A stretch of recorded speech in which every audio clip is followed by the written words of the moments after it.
Sa malinis na kawali, maglalagay ako ng mantika. Pipirito ko yung squid ball. Bali isang plastic po yan. Luluto tayo ng pansit bato or tinatawag na pansit bicol. So yan, malapit ng mag golden brown. Mas gusto ko kasi yung golden brown. So yan, pwede na po yan. Sit aside na natin. Lagay natin sa malinis na lagayan. Sunod ko dito yung baboy na may taba. Yan, nalagay ko na yung baboy. Pinaiwa ko sa palengke. So yan, mikos-mikos lang natin. Kung napapansin nyo, ang dami ng mantika kasi paluto na yung baboy. So yan, babawasan ko yung mantika kasi sobrang dami. Nalagay natin sa baso. Sa mga nakakalood ng video ko, paki-comment naman kung tagasan kayo para malaman ko kung saan natin yung video. So yan, start na tayo maggisa. Nalagay natin yung bawang. Mikos-mikos lang natin yan. Natin yung sibuyas. Maglalagay din ako natin dito ng baboy para mas masarap yung pansit bato natin. So yan, mikos-mikos na natin yan. Lalagay ko ng black pepper.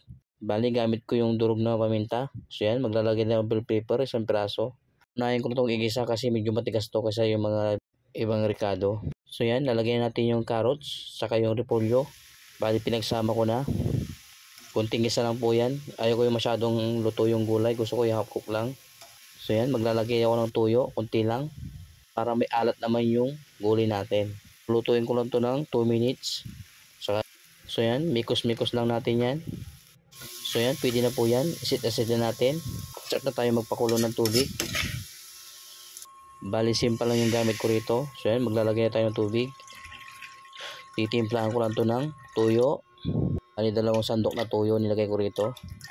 So yan, maglalagay din ako ng oyster sauce. Isang piraso. Yung nasa sachet lang. Lalagay din ako ng chicken cubes. Isang piraso. Para mas malasa yung pansit bato natin. So yan, maglalagay din ako ng black pepper. So yan, kumulo na. Lalagyan natin yung pansit bato natin. Napapansin nyo, daming tubig kanina. Inigup niya kagad. Bali, magdadagdag pa ako ng tubig dyan. Kalating baso. So yan, mikos-mikos na natin yan. Pantay naman yung lasa. Lagyan natin yung gulay. Ito yung ginisa ko kanina. Yan, lalagyan natin. Ito yung squid ball, lalagay ko na rin. Haluin ko lang to. So yan, mikos-mikos lang natin. Bali luto na yan, pinatay ko na yung apoy. Haluin ko lang para lahat ng ingredients maghalo. Tsaka yung pansit. Ito yung finished product natin. Kain tayo. Ayos! Manla!